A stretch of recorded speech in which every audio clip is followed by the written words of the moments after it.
Welcome to my YouTube channel, Grade 11 Science. First, subscribe my channel and click the bell icon.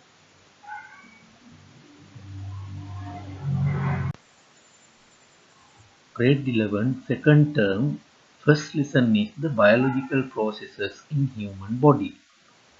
You all know the human body systems work together to occur all the biological processes properly.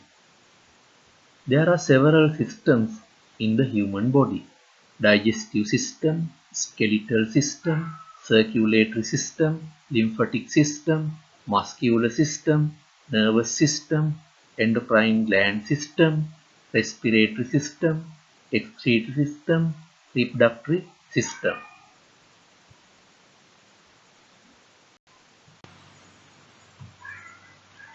In the part 1 of the lesson, I am going to discuss with you about human digestive system. What is called the digestion of food? The process by which complex organic compounds are converted into simple organic products to be absorbed into the human body is called digestion of food. Then you should know the functions take place in the digestive system. First one, food digestion. Second one, absorption of digested end products. Third one, removal of undigested materials from the body. The structure of the digestive system is given here.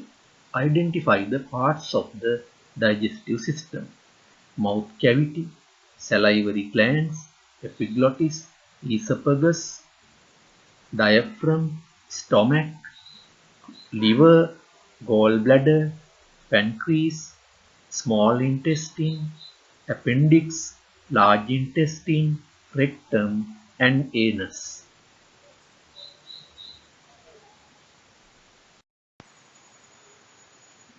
Now we'll refer to the first part of the digestive system, mouth cavity. In the mouth cavity, we can find teeth, tongue, and salivary glands. Teeth are bones. The main purpose of teeth is to grind food into bits.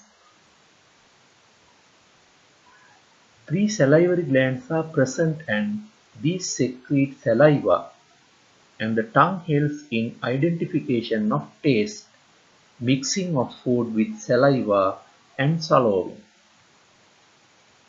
The Tylenine enzyme or salivary amylase acts on starch in digestion of food.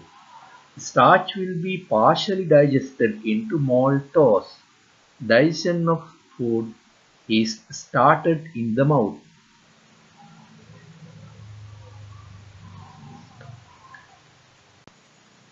In the mouth cavity, carbohydrates are converted into maltose with the presence of amylase enzyme.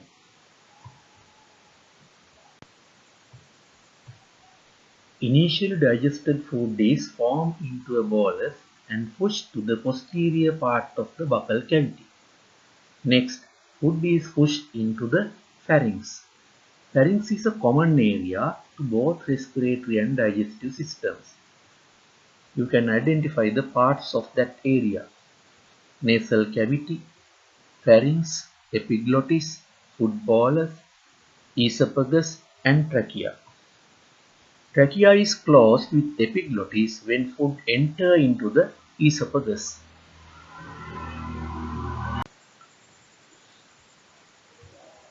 Then bolus enters into esophagus without entering into trachea. The bolus passes through the esophagus by peristaltic movements. As esophagus is a muscular structure, due to contractions and relaxations of its wall, the peristaltic movements appear as waves. These peristaltic movements provide the force to propel the bolus forward.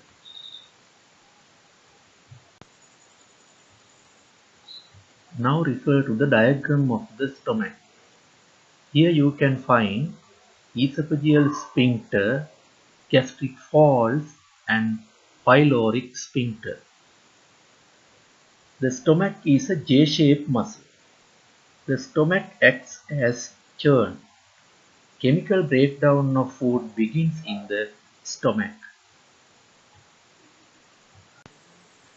Gastric juice secreted by the stomach contains mainly hydrochloric acid and pepsin enzyme.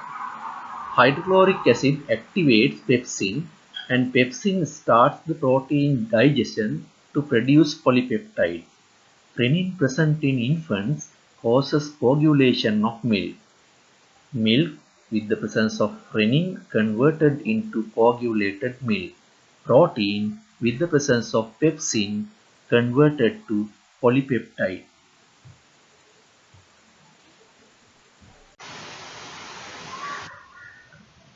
Let's now discuss how chemical digestion of food is taken place in the small intestine. Pancreatic enzymes as well as intestinal enzymes involved in this digestion. The small intestine is about 70 meters in length. The proximal part of the small intestine is C-shaped and known as duodenum.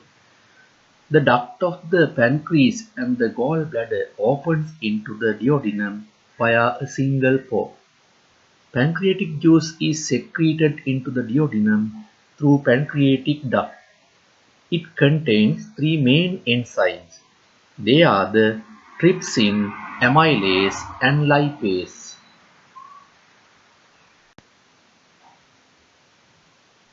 The bile carried through the bile duct is added to it. Bile is produced in the liver and stored in the gallbladder. Bile contains bile pigments, bile salt, bicarbonate ions, and water. Due to mixing of bile with food at duodenum, the lipids in the food are broken down into small droplets by the process called emulsification. Due to this action, enzymes get a greater surface area to act on lipid food. Intestinal juice secreted by the wall of the intestine contains maltase, sucrase, lactase, peptidase, and mucus. Mucus lubricates food and then helps to move along the digestive tract. In the small intestine, carbohydrates, proteins, and lipids are digested. Carbohydrates are converted into maltose with the presence of amylase enzyme. Proteins are digested into polypeptide with the presence of trypsin enzyme. Lipids are converted into glycerol and fatty acids with the presence of lipase enzyme. Maltose is converted into glucose with the presence of maltase enzyme. Sucrose is converted into glucose and fructose with the presence of sucrase. Lactose converted into glucose and galactose with the presence of lactase enzyme.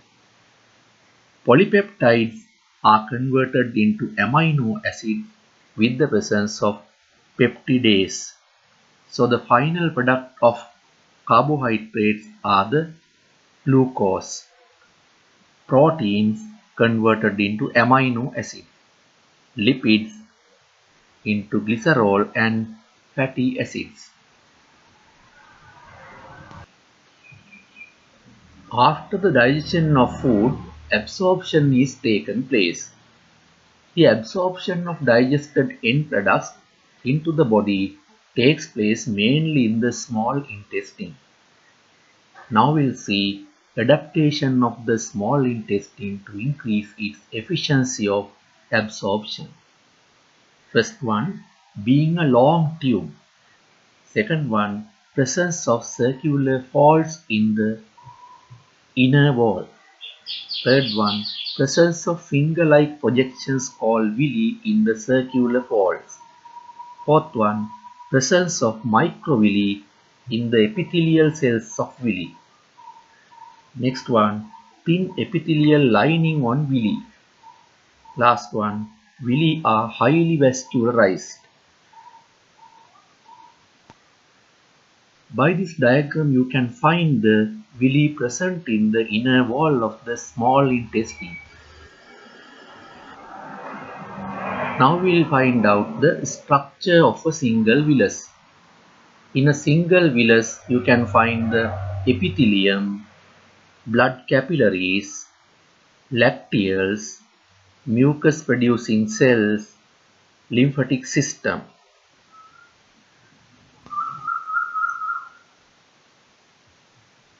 Amino acids and monosaccharides, glucose, galactose and fructose are absorbed into the blood capillaries. Vitamins and mineral salts are not digested, they can directly absorb into the blood capillaries.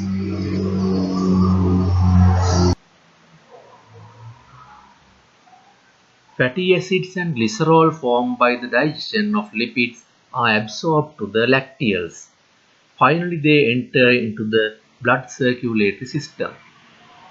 When there is high amount of glucose in blood, they are converted into glycogen and stored in the liver.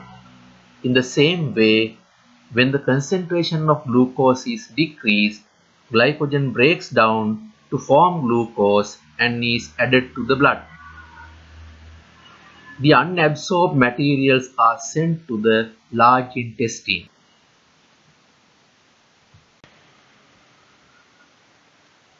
The large intestine is about 5 feet long. The main job of the large intestine is absorb water and to get rid of unwanted materials. Now we'll discuss diseases related with the digestive system. A very common disease is the gastritis condition. Inflammation of inner lining of mucosa is known as gastritis. Symptoms of gastritis: regurgitation of acid to mouth, burning feeling, and pain in the stomach.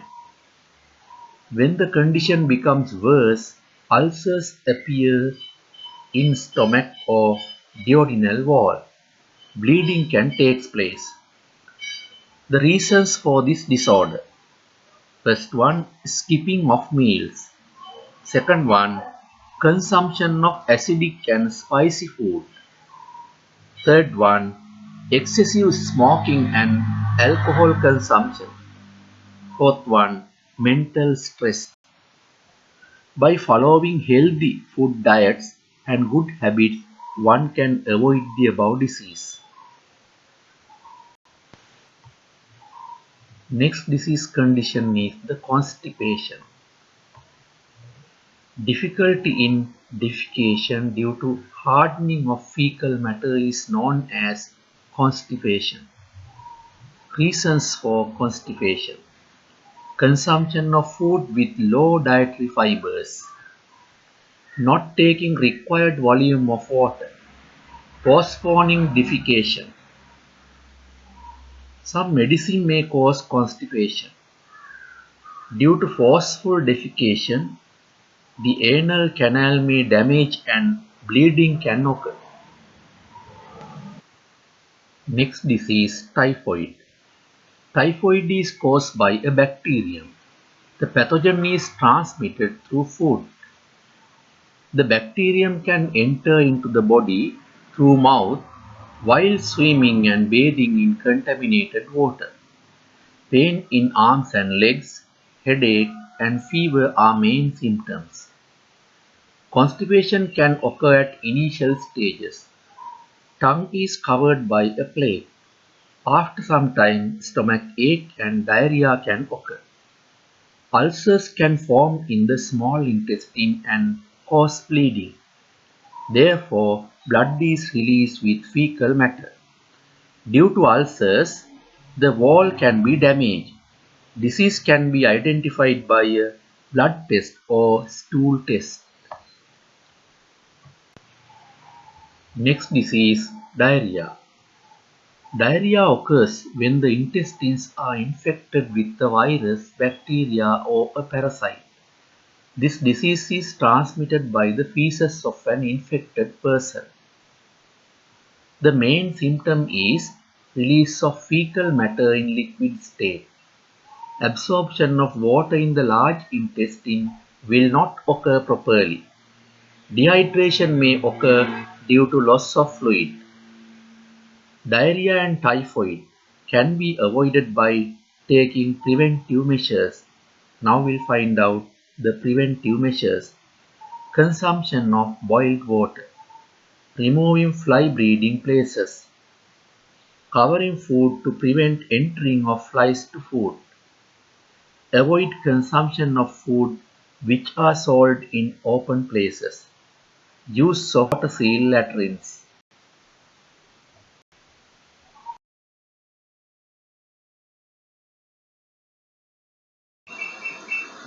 You can watch this video again and again and remember the facts discussed.